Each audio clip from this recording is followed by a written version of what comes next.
your secret recipe for our special bubble solution so that you can go home and do this yourselves. All right, to start us off, I am going to begin with the most basic instrument of bubble blowing, the humble bubble wand. So friends, who's ever made some bubbles with something like this before?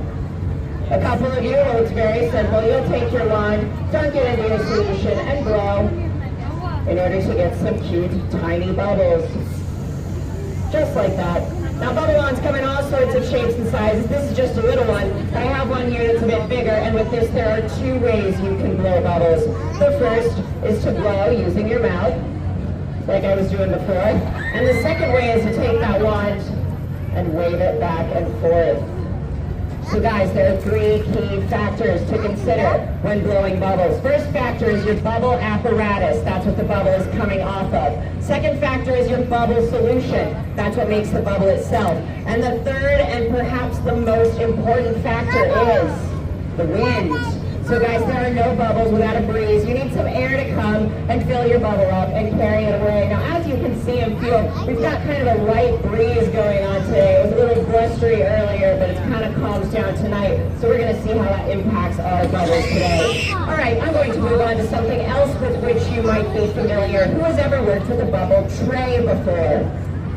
A couple of you as well. Well, this one's also really simple. We will take a tray, fill it up with solution, dunk your apparatus in there, and then use that to blow bubbles. Now, here's where I'm going to discuss the differences between some bubble apparatuses. So the size of your bubble apparatus is going to determine the size of your bubble. So if I take something small, like this, dunk it into my tray, and blow, I'm just going to get some little bubbles.